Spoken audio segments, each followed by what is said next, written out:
아브라함 지겹죠, 이제?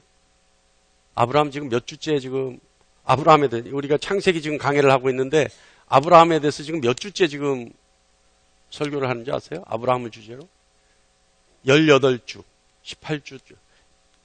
금년 6월 3일부터 시작을 했어요. 아브라함에 대해서.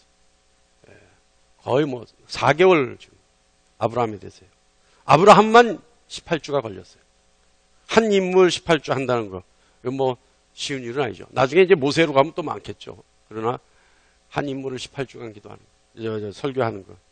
뭐 그렇다고 해서 모세에 대해서 아주 세밀하게 우리가 관찰한 건 아닙니다. 그죠 큰 덩어리들만 했는데도 불구하고 18주.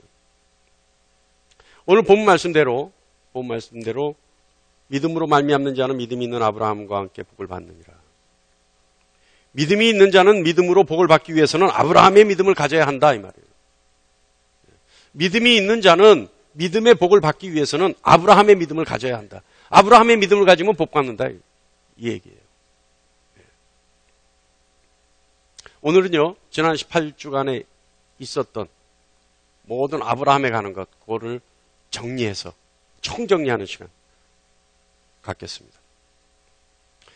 아브라함이 하나님 앞에서의 자세, 또 아브라함과 하나님의 관계. 그러니까 아브라함이 하나님 앞에 어떤 믿음의 자세를 가졌느냐. 그리고 그 아브라함에게 하나님은 어떤 관계를 허락하셨는가. 여기에 대해서 우리가 두 가지 관점에서만 오늘 정리해 보겠습니다.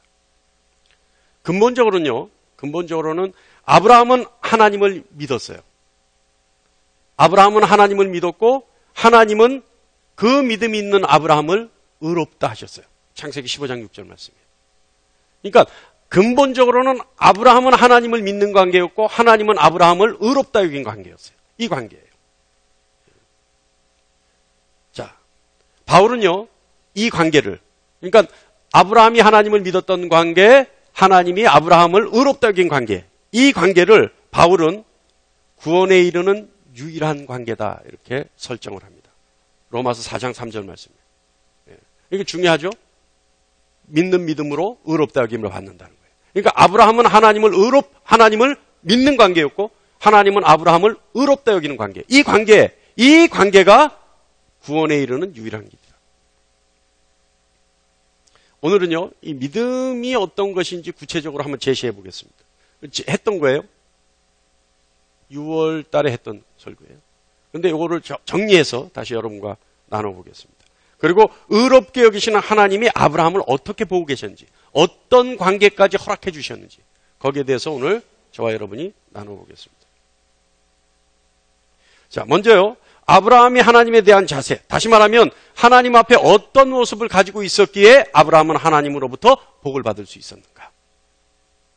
여러분, 첫 번째는요, 아브라함은 자신이 주장할 수 있는 선택의 권리를 포기하는 믿음을 가졌어요. 그러니까 자신의 것이라고 주장할 수 있는 모든 권리를 포기하는 믿음을 가졌어요. 이것이 아브라함의 믿음의 첫 번째입니다.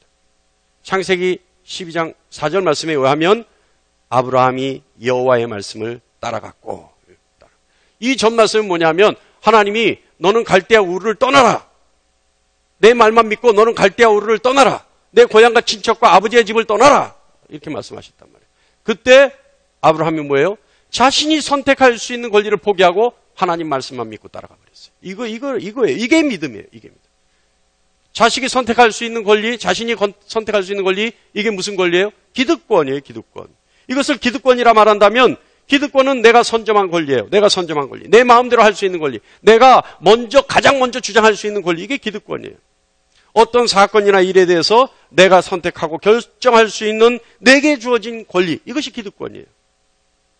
아브라함은 하나님의 말씀, 다시 말하면 하나님의 명령을 따라 그 어떤 것도 보장되지 않은 미지의 세상으로 떠나갑니다. 그때 뭐예요? 자신이 가지 않을 수도 있고 자신이 다른 길로 갈 수도 있고 자신이 물어볼 수도 있는 그 권리들을 다 포기하고 하나님 말씀만 따라가는 거예요. 이게 아브라함의 믿음이에요. 어떻습니까, 여러분? 우리는 어떤가요? 오늘 아침 여러분 눈을 뜰 때 하나님의 의지로 떴나요? 아니면 여러분의 의지로 떴나요? 어려워요? 여러분 오늘 아침에 단장을 하면서 여러분의 의지로 단장을 했습니까? 하나님의 의지로 단장했습니까? 오늘 아침 예배당을 나오면서 여러분의 의지로 나왔나요? 하나님의 의지로 나왔나요? 이거 중요한 거예요. 여러분, 우리가 어저께 저녁에 잠잘 때, 잠이 들 때, 여러분은 여러분의 의지로 잠이 들었습니까? 아니면 하나님의 의지로 잠이 들었습니까? 제가 여러분께 하나님의 의지로 잠들 수 있는 방법 설명했잖아요. 금요일날 나오면 알아요. 금요일날 안 나오시니까 몰라요. 예? 어떻게 하면 되나? 하나님, 내가 잠든 사이에 하나님 내 혼과 영과 육을 하나님 그 의로운 오른손으로 붙들어 주십시오. 하나님, 내가 잠든 사이에 내 꿈속에서조차도 내 혼과 영과 육은 하나님의 의지 앞에 복종할 수 있게 해주십시오. 이거 기도하란 말이에요. 아침에 눈 뜰 때 어떻게 하나님의 의지로 일어나려면 어떻게 한다고요? 할렐루야 하나님, 할렐루야 아버지, 할렐루야 예수님, 할렐루야 성령님. 이게 내 의지로 눈 뜨는 게 아니라 하나님의 의지로 눈 뜬다는 거예요. 여러분, 조금 전에 얘기했던 여러분 단장을 하면서 여러분의 의지로 했느냐 하나님의 의지로 했느냐 제가 물어보잖아요. 여러분 어떻게 하면 하나님의 의지예요? 하나님, 내가 오늘 무엇을 입을까요? 물어보란 말이에요. 하나님, 내가 어떤 화장을 할까요? 하나님, 내가 어떻게 씻을까요? 하나님, 내가 이 발로 교회를 갈까요? 내가 차를 타고 교회를 갈까요? 여러분 하나님의 의지로 오셔야 돼요. 여러분의 의지로 하시라고 하지 마세요. 그러면 하나님의 의지로 한다는 건 뭐예요? 조금 전에 설명했죠? 하나하나 물어보는 거예요. 하나님 앞에 물어보는 거예요. 물어보는 거예요. 하나님이 귀찮다 네 마음대로 해라 할 때까지 물어보는 거예요. 하나님 앞에. 그럴 수 있는 여러분 되시길 바랍니다. 하나님 앞에 선택권을 드리세요. 여러분 뜻대로 하지 마시고 하나님이 나를 이끌어 가실 수 있는 선택권을, 내가 가지고 있는 선택권을 하나님께 드리세요. 그러면 하나님이 여러분을 마음껏 이끌어 가십니다. 어디로요? 가장 선한 곳으로, 가장 아름다운 곳으로. 그럴 수 있는 여러분 되시길 간절히 축원합니다. 아브라함은요, 하나님 앞에서뿐만 아니라 세상을 향하여서도 마찬가지로 자신의 선택권을 버려버려요. 가장 좋은 예가 어디냐면 창세기 13장 9절 말씀이 있어요. 내 앞에 온 땅이 있지 아니하냐. 나를 떠나가라. 내가 자하면 나는 우하고 내가 우하면 나는 자하리라. 이게 누구에게 한 말이냐면 조카 롯에게 하는 얘기입니다. 종들이 싸워요. 땅이 좁으니까. 그러니까 이제 우리가 이대로 있으면 안 되겠다. 넘친다 우리의 것이. 그러니까 각각 헤어지자. 헤어져서 살자. 이래서 헤어져야 하는데 작은 아버지 아브라함이 조카 롯에게 야, 내가 먼저 좋은 땅을 차지할게. 그 다음에 네가 차지해라. 할 수 있었어요. 그런데 어떻게 해요? 아브라함은 조카 롯에게 먼저 양보합니다. 네가 먼저 해라. 선택권을 네가 가져라. 기득권을 네가 가져라. 그래서 조카 롯에게 선택권을 줘요. 그러니까 지금 이 말이에요. 조카 롯에게 하는 말이에요. 내 앞에, 조카 너에게 앞에, 롯 너의 앞에 온 땅이 있지 않냐. 나를 떠나가라. 내가 좌하면 나는 우하고. 네가 먼저 선택해서 좌하면 나는 우쪽으로 가겠고, 네가 우하면 나는 좌로 하리라. 이거예요. 선택권을 줬다는 거예요. 그런데 여러분, 이것이 그냥 아브라함이 마음만 좋아서 그런 거 아니에요. 마음만 좋아서 아브라함이 롯에게 모든 것을 이양한 게 아니에요. 양보한 게 아니에요. 나중에 말씀들을 보면 아브라함의 이 태도는 엄청난 믿음의 결과예요. 뭔지 아세요? 창세기 13장 14절. 이 말씀 다음에요. 바로 다음에 14절, 15절 말씀을 보면 이렇게 돼 있어요. 아니 13절이에요. 이거 14절, 15절. 자, 14절, 15절 말씀 보면 중심의 핵심적인 내용은 뭐냐 하면 내 눈에 보이는 땅을 전부 내가 너에게 주겠다. 다시 말하면 조카 롯에게 이 땅 선택할 수 있는 권리를 양보한 후에 하나님이 아브라함에게 바로 나타나셔서 하나님이 아브라함에게 얘기하신 거예요. 네 눈에 보이는 땅을 다 내가 너에게 주겠다. 뭐예요? 아브라함이 조카 롯에게 양보할 수 있었던 건 뭐예요? 결과적으로 뭐냐 하면 너에게 모든 네가 좋아 보이는 사람들이 좋다고 생각되어지는 모든 것을 너에게 양보한다 하더라도 하나님은 더 좋은 것을 나에게 채워주실 거야 라고 하는 믿음의 결과로 양보했다는 거예요. 할렐루야. 그럴 수 있는 여러분 되셔야 돼요. 세상에서 그러잖아요. 믿는 사람이 더하다. 예? 그런데 혹자들은 그런 식으로 얘기해요. 믿는 사람들에게 요구되는 도덕적 가치관이 높기 때문에 그만큼 기대가 크기 때문에 조금만 잘못해도 믿는 사람이 더하다. 새빨간 거짓말이에요. 믿는 사람이 진짜 더해요. 예수 믿는 사람이 얼마나 악랄한지 몰라요. 악착 같아요. 그런데 왜 그래요? 왜 믿는 사람이 더한 것 같아요? 할렐루야? 왜 믿는 사람이 더한 것 같아요? 정직하게 제가 정확하게 얘기할까요? 믿지 않는 사람이에요. 믿는 사람이 더 한다는 것은 사실은 있을 수가 없는 얘기예요. 그러면 믿는 사람인데 더 한다는 말은 뭐냐? 실상 들여다보면 그 사람은 믿지 않는 사람이에요. 예배당만 종치듯이 왔다 갔다 하는 거지 그 사람 믿지 않는단 말이에요. 아시겠습니까? 믿는 사람이라고 하는 사람은요, 하나님을 경외하고 하나님을 두려워하고 하나님과 동행하는 것을 아는 사람이에요. 하나님과 동행하는데 어떻게 세상 기준보다 더 못한 짓을 할 수 있겠어요? 하나님을 두려워하는데, 하나님의 눈초리를 무섭게 생각하는데 어떻게 세상 사람보다 더 못한 행동을 하겠어요? 뭐예요, 결국은? 하나님을 없다 생각하는 사람이라는 거예요. 그러니까 세상보다 더 못한 짓을 하는 거예요. 믿을 수 있는 여러분 되시길 바랍니다. 하나님을 두려워할 수 있는 여러분 되시길 바랍니다. 두 번째는요, 두 번째는 아브라함의 믿음은 하나님 앞에 당당해요. 하나님 앞에 당당하려고 또 노력해요. 창세기 14장 22절로 23절 말씀 보면, 특히 23절 말씀 보겠습니다. 23절 보면, 내 말이 내가 아브라함으로 치부하게 하였다 할까 하여 내게 속한 실한 오락이나 들매끈 한 가닥도 내가 가지지 아니하리라. 이게 소돔왕에게 한 얘기입니다. 소돔왕과 전쟁에 같이 나가서요, 노력한 물건을 가지고 왔어요. 노력한 물건을 가지고 왔는데 소돔왕이 아브라함에게 내가 노력한 물건을 다 가져라 그래요. 그 말을 잊자마자 아브라함이 지금 소돔왕에게 하는 말입니다. 내 말이 내가 아브라함에게 치부하게 하였다 할까 하여, 뭐예요? 아브라함이 부자 된 거는 다 내 덕분이야. 내가 그때 한 미천 떼어줬기 때문이야. 이 말을 할까봐 내게 속한 것은 실 한 가닥도 갖지 않겠다는 거예요. 왜요? 내가 하나님 덕분에 부자가 된다 하더라도 네가 나중에 그걸 갖고 생색낼 거 아니냐는 거예요. 그 빌미를 너에게 주지 않겠다는 거예요. 나에게 상급은 하나님이시오, 나에게 주실 분은 하나님이시라는 거예요. 그러니까 네가 주는 것 나중에 네가 나에게 치부할까 하여 하나도 갖지 않겠다. 이게 얼마나 당당합니까? 정말 당당하죠? 할렐루야? 당당할 수 있는 여러분 되시길 바랍니다. 할렐루야?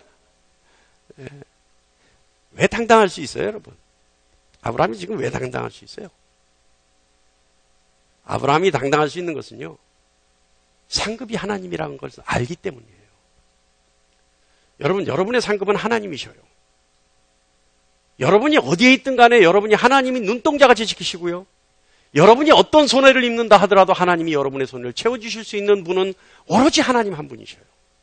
그러니까 그 하나님만 믿고 있기 때문에 세상에서 구구절절이 세상에서 구차하게 아니에요. 당당한 거예요. 하나님을 믿는 사람은 당당할 수밖에 없어요. 하나님을 의지하는 사람은 당당할 수밖에 없어요. 어떤 분이 그래요, 저에게. 아니, 목사님 뭘 믿고 그렇게 당당합니까? 지금 목사님 담당할 일이 아닌데 왜 그렇게 당당해요? 제가 웃으면서 그래요. 내가 당신 앞에서 당당하지 못할 이유는 또 뭐냐? 억지죠. 그죠? 그건 억지죠. 그러나 억지가 아니에요. 왜요? 나는 내 사심을 위해서 일하지 않기 때문에 그래요. 내가 하나님을 위해서 일한다면 나는 당당하지 않을 수가 없어요. 할렐루야? 그럴 수 있는 여러분 되시길 바랍니다. 내가 사심으로 일한다면 양심의 가책이 있겠죠. 내 양심이 살아있는 한 그분 앞에서 또는 어떤 일 앞에서 위축될 수밖에 없겠죠. 왜? 내 이익을 위해서 하니까. 그러나 내 이익이 아니라 하나님을 위해서, 하나님의 이익을 위해서, 교회의 이익을 위해서 한다면, 성도의 이익을 위해서 한다면 당당하지 않을 이유가 뭐 있어요? 깨달을 수 있는 여러분 되시기를 간절히 축원합니다. 세 번째 아브라함은요, 현실을 초월하는 믿음을 갖습니다. 이거 굉장히 중요해요. 현실을 초월하는 믿음. 뭐가 있어요? 아브라함이 현실을 초월한 믿음을 보여주는 가장 대표적인 것, 뭐가 있어요?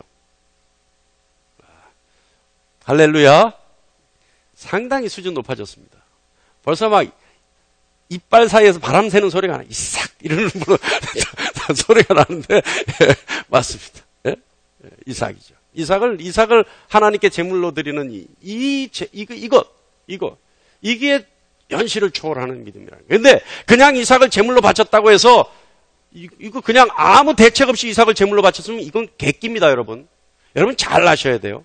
이삭을 제물로 바친 그 사건 자체가 현실을 초월하는 믿음이 아니에요. 이거는요, 그냥 아무 대책 없이 이삭을 제물로 드렸다면 아브라함은 광기 어린 광신자에 불과해요. 그러나 아브라함에게는 뭔가 대책이 있었기 때문에 이 일을 했기 때문에 현실을 초월한 믿음이라고 얘기하는 겁니다. 그 대책이 뭐냐 하면 그 대책의 증거가 창세기 22장 5절 말씀에 있어요. 이 대책의 증거가. 우리 다 같이 한번 읽어볼까요? 시작. 아브라함이 종에게 이르되 너희는 나귀와 함께 여기서 기다리라. 내가 아이와 함께 저기 가서 예배하고 우리가 너희에게로 돌아오리라. 이거 무지하게 무서운 얘기입니다. 뭔지 하면 아브라함은 종들에게 얘기하기를 지금 제사 드리러 가는 거예요. 내가 아이와 함께 저기 가서 예배하고 그 아이가 누구예요? 이삭이에요. 이 예배는 어떤 예배예요? 이삭을 제물로 바치는 예배예요. 그런데 이삭을 제물로 바치러 가는 아브라함이 종에게 뭐라 그러냐면 우리가 너희에게로 돌아오리라 얘기한단 말이에요. 우리가 너희에게로 돌아오리라. 이건 뭐예요? 이삭을 제물로 바치는데 돌아올 때는 반드시 이삭도 살아서 돌아온다는 얘기예요. 이게 믿음인 거예요. 이게 대안인 거고 이게 대책인 거예요. 그러니까 아브라함의 믿음이 대단한 거죠. 이 말씀 다음에 22장 5절 말씀 다음에 아브라함의 이 말씀을 증거하는 아브라함의 이 말을 증거하는 하나님의 말씀이 있어요. 창세기 22장 18절에 내 씨로 말미암아 천하 만민이 복을 받으리니 이는 내가 나의 말을 준행하였음이니라. 믿음으로 하나님의 명령에 복종한 아브라함은 하나님의 약속을 자신의 것으로 받아낼 수 있었습니다. 그래서 이 사건을 보고 히브리서 기자는 뭐라고 얘기하냐 하면 히브리서 1장 19절 말씀에 그가 하나님이 능히 이삭을 죽은 자 가운데서 다시 살리실 줄로 생각한지라. 그렇게 생각했기 때문에 아브라함을 모리아 산에 끌고 가서 제물로 드릴 수 있었느니라 라는 뜻이죠. 할렐루야. 그럼 아까 우리가 얘기한 대로 뭐예요? 아브라함은 광기 어린 광신자가 아니라 하나님께 미쳐서 자신의 아들을 제물로 드리는 그런 아버지가 아니라 하나님이 죽은 자 가운데서 반드시 다시 살리실 거라고 하는 확고한 믿음을 가지고 하나님께 드리는 그런 현실을 초월하는 믿음을 가진 믿음의 용사였던 겁니다. 그것을 깨달을 수 있는 여러분 되시기를 간절히 축원합니다. 아무것도 아니죠? 여러분도 이삭은 하나님께 제물로 드릴 수 있죠? 이 얘기 들었고 나니까 할렐루야. 갑자기 아멘이 적어져요. 왜? 갑자기 할렐루야. 예. 아니 이 아브라함의 이 믿음을 보면요, 우리도 할 수 있을 것 같아요. 할 수 있을 것 같아요. 근데 그 상황이 오면 또 어떻게 될지 모르겠죠. 그죠? 아버지 한 번만 더 생각하게 해주세요. 이게 나올 줄 모르겠어요. 그러나 이 말씀을 보고 우리가 이 시간만큼은 할 수 있습니다. 아멘! 할 수 있어야 되는 거예요. 할렐루야! 이삭을 제물로 드릴 수 있는 여러분 되시기를 축원합니다. 네. 그래도 안 하시는 분들이 있어요. 두고 보겠어요, 제가. 자, 네 번째는 이거 굉장히 중요해요. 이 믿음과 굉장히 유사한 메커니즘이에요. 이 지금 네 번째 이 모양은, 하나님 앞에 믿음의 모양은, 하나님 앞에 드렸던 이 아브라함의 모양은, 복의 근원이 될 수밖에 없었던 아브라함의 믿음의 이 행태는 믿음과 굉장히 유사한 메커니즘을 가지고 있어요. 이게 뭐냐면 순종이에요. 순종. 근데 이 순종은요, 그냥 순종이 아니에요. 즉각적인 순종이어야 돼요. 즉각적인. 이 왜 즉각적인 순종이 되어야 하냐면요, 하나님의 말씀을 듣고 순종하려고 하는데 약간 시간의 텀을 뒀다? 그러면 그때부터 어떻게 되는지 압니까? 우리의 생각이 우리를 합리화시켜요. 그래놓고 마지막에 합리화가 합리화돼서 나중에 어떻게 하냐면 내가 하나님의 음성을 잘못 들었을 거야. 이렇게 돼버려요. 그렇지 않아요? 그러니까 하나님의 음성이 들리고 하나님의 명령이 있고 하나님의 뜻이 있을 때 해볼 겨를도 없이 하나님의 말씀에 순종해야 합니다. 아브라함은 어떻게 하냐면요, 말씀을 보면 12장 4절, 17장 23절, 22장 3절 말씀 보면 거의 아브라함은 뭐냐면 하나님의 말씀이 있자마자 이해를, 즉각적으로 생각할 겨를도 없이 바로 이런 뜻으로 단어가 쓰여져 있어요. 그러니까 여러분, 아브라함이 한 이 순종, 조금 전에도 얘기했지만 믿음은 순종, 이 둘 관계는 불가분의 관계입니다. 믿음이 있다면 순종하는 것은 반드시 이루어져요. 믿음이 있으면 반드시 순종이 돼요. 그러나 순종하지 못한다는 것은 믿음이 없다는 거예요. 하나님을 신뢰하지 못한다는 증거죠. 그렇기 때문에 순종 못하는 거예요. 여러분은 하나님의 말씀을 여러분의 인생에 참고 삼아 듣습니까? 하나님의 말씀을 여러분은 그냥 내 인생에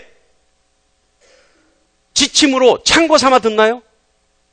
아니면 하나님의 말씀이 여러분의 인생을 납득시켜주기를 원합니까? 아니에요. 아니라고 부정할 거 아니에요. 지금 이 시간. 아니에요. 하나님의 말씀은 절대적이어야 할 거 아니에요. 속으로. 그렇다면 그 절대적인 하나님의 말씀에 순종하는 여러분 되시기를 간절히 바랍니다. 하나님의 말씀을 내 삶의 절대적인 가치와 기준으로 삼는 여러분 되시기를 바랍니다. 순종은요, 여러분 어렵게 생각하지 마세요.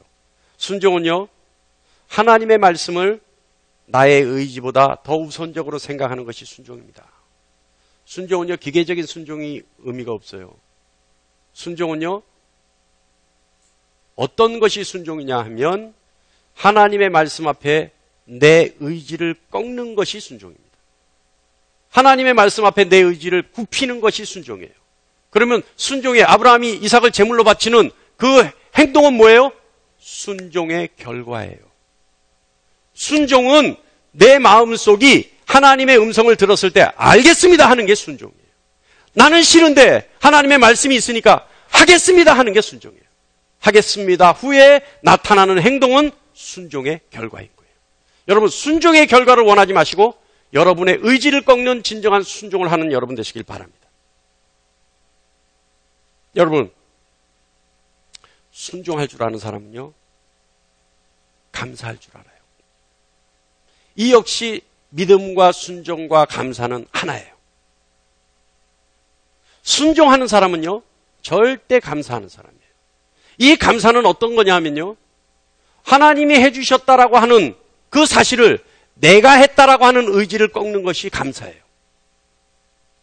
내가 할 수 있고 내가 했고 내 능력이 했고 내 주변 사람들이 했고 내 힘이 했는데 하나님이 내가 했다 하면 그 말씀을 하시면 맞습니다. 내가 한 것이 아닙니다라고 하는 내 의지를 꺾는 것이 순종이에요.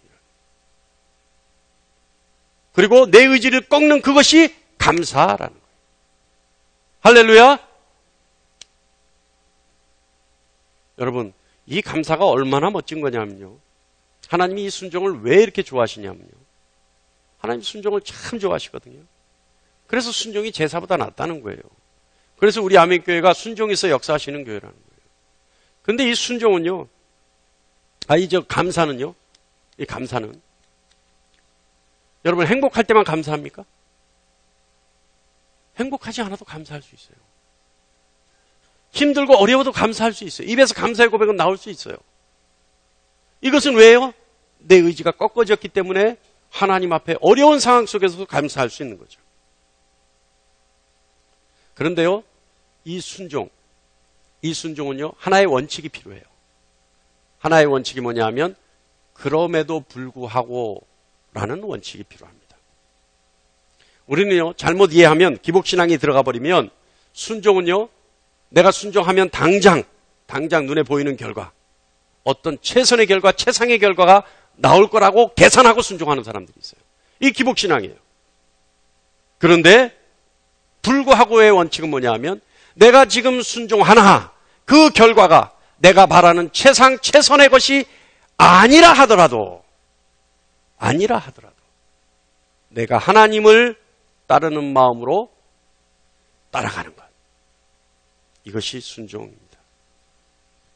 순종은요, 하나님을 100% 인정하는 것에 대한 결과예요. 그리고 더 정확하게 얘기하면 하나님 앞에 순종은 마땅한 것입니다.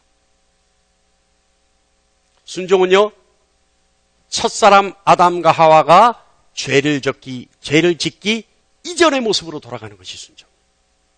오로지 하나님만 의지하고 하나님만을 믿고 하나님만 따랐던 그때의 모습으로 돌아가는 것이 순종입니다. 그래서 첫사람 아담이 지은 죄를 예수 그리스도께서 십자가에 달려 죽으시면서 어떻게 했어요? 첫사람 아담 그 모습으로 돌아가신 거예요. 할렐루야. 자, 이제 하나님과 아브라함의 관계예요. 아브라함의 관계. 자, 어떤 관계를 유지했을까? 일반적인 종교에서 신과 인간의 관계는요, 인간은 신에게 보호를 요청합니다. 그리고 보호를 요청받은 신은 그 보호 요청을 수락하는 것으로 관계가 맺어져요. 그러니까 어떻게 해요? 일반적인 관계에서 보호를 요청하면 뭘 해야 돼요? 그 신을 달래줘야 되죠. 그 신이 원하는 재물을 갖다 바쳐야죠. 그 신이 원하는 제사를 드려야 돼요. 이러한 그런 것을 통해서 보호를 요청해요. 그러면 그 신은 그 모든 것을 받고 보호해 주겠다고 약속해줘요. 그리고요, 또 일반적인 관계는요, 인간은 신을 신뢰한다고 고백하고요, 신은 자신을 신뢰한 인간을 복이 있는 곳으로 이끌어가는 관계, 이것이 일반적인 종교의 신과 인간의 관계예요. 그렇다면 하나님과 아브라함은 어떤 관계였을까?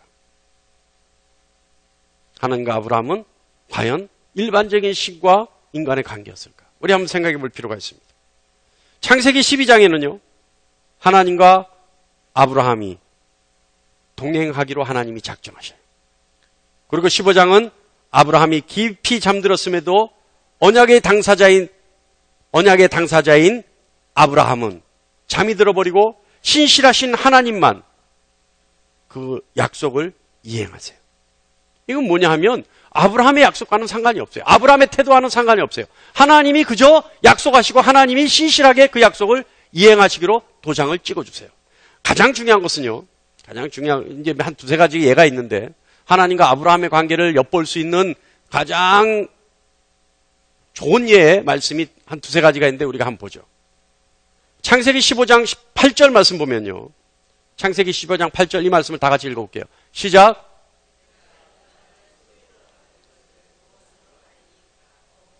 내가 이 땅을 소유로 받을 것을 무엇으로 알리니까?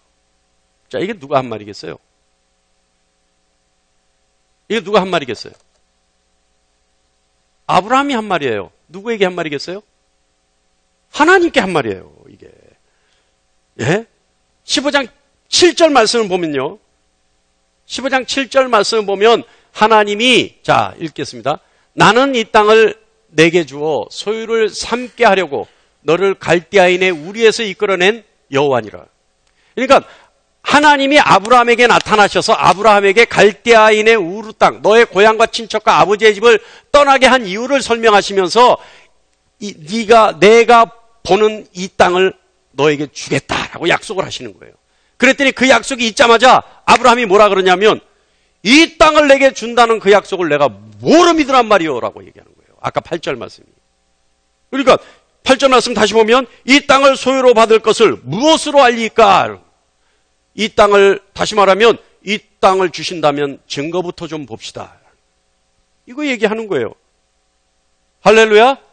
그랬더니 하나님이 15장 말씀에 짐승을 쪼개놓고 하나님이 혼자서 증거하시고 계약서에 도장 찍어주죠. 이 관계예요, 이 관계. 근데 여러분 생각해 보세요. 이거 그냥 아무렇지도 않게 생각하면 안 돼요. 아니, 창조주 하나님 앞에 피조물인 인간이 증거부터 좀 봅시다 했던 관계예요. 하나님이 약속해주면 우리는 어때요, 지금? 우리 기도 중에 하나님 음성 들리면 어떻게 해요? 할렐루야, 할렐루야, 아이고, 감사합니다, 이러잖아요. 하나님이 와서 내가 너를 왜 데리고 왔냐면 이 땅 다 너한테 주려고 데리고 왔어. 그러면 보통 같으면 그 자리에서 창조주 하나님 앞에 할렐루야, 감사합니다, 감사합니다, 감사합니다. 조금 더 용기 있는 사람은 언제쯤 되겠습니까? 이 얘기부터 물어보겠죠. 그런데 아브라함 뭐예요? 나는 못 믿겠으니 증거부터 좀 주시오. 이 얘기했던 관계라는 거예요. 여러분 잘 들어보세요. 그런 관계였어요. 또 하나 있어요. 17장 9절부터 17절 말씀 보면 내용이 뭐냐 하면, 아브라함이었던 사람을 아브라함이라고 부르고, 사레였던 사람을 사라라고 부르고, 또한 100세가 다 되고 90세가 다 된, 한 살, 그러니까 99세, 89세였을 때 하나님이 이삭에 대한 약속을 하세요. 내가 너희에게 내년 이맘때 아들이 있겠다. 그랬더니 아브라함이 뭐라 그러냐면, 아브라함이 뭐라 그러냐면 17장 17절 말씀에 100세 된 사람이 어찌 자식을 낳을까? 90세 사례가 어떻게 출산할까? 이렇게 얘기한단 말이에요. 하나님이 내년 이맘때 아들이 있었는데 그 이름을 이삭이라 하라 이렇게 말씀하시니까 아브라함이 속으로 100세 된 사람이 무슨 자식이 있겠어? 내 아내는 90세 경수가 끊어졌는데 무슨 자식이 있겠어? 딱 이러고 나서 17장 18절에 바로 아브라함이 뭐라 그러냐면 이스마엘이나 하나님 앞에 잘 되기를 원하나이다. 이렇게. 여러분 이건 무슨 말이에요? 하나님이 오셔서 기껏 오셔가지고 아브라함한테 내년 이맘때 너희에게 아들이 있을 테니 이삭이라 하라 그랬더니 아브라함이 속으로 내가 100세인데 무슨 아들이 있고 내 아내가 90세인데 무슨 아들이 있어 이제 다 늙어 빠졌는데 그러지 말고 하나님 이스마엘이나 하나님 앞에 좀 잘 좀 부탁드립니다. 아니 뭐 더 이상 그런 약속 필요 없고 이스마엘이나 잘 좀 부탁드릴게요. 이랬단 말이에요. 아브라함이 하나님 앞에. 창조주 하나님이 약속해 주시는데 아브라함이 이렇게 당돌하게 하나님 앞에 얘기했단 말이에요. 그랬더니 더 가관인 것은 뭔지 압니까? 바로 아브라함의 이 말에 하나님이 말씀하시는 그 대답이 더 기가 막혀요. 뭐라고 말씀하시냐면 바로 그때 하나님의 답은 이스마엘에 대하여는 내가 내 말을 들었나니 이렇게 얘기해요. 이야 여러분 이게 뭐예요 이게? 예? 이게 하나님과 아브라함의 관계였어요. 하나님이 창조주 하나님이 오셔서 아브라함에게 내가 내년에 이맘때 내게 아들 줄게. 그랬더니 아브라함이 속으로 말 같지도 않은 소리 하고 있네 지금. 그러면서 이왕에 있는 이스마엘이나 잘 좀 부탁드릴게요. 그랬더니 하나님이 바로 이놈이 싸가지 없이 내 앞에서 이런 얘기를 한 게 아니라 그래 이스마엘에 대해서는 내가 또 네 소원 또 들어줄게. 이런 관계였다 이 말이에요. 이해하십니까? 하나님과 아브라함의 관계가 어떤 관계인지 이해하십니까? 이 관계를 질투할 수 있는 여러분 되시기를 간절히 축원합니다. 이 관계를 몸소리쳐게 질투할 수 있는 여러분 되셔야 돼요. 이 관계를.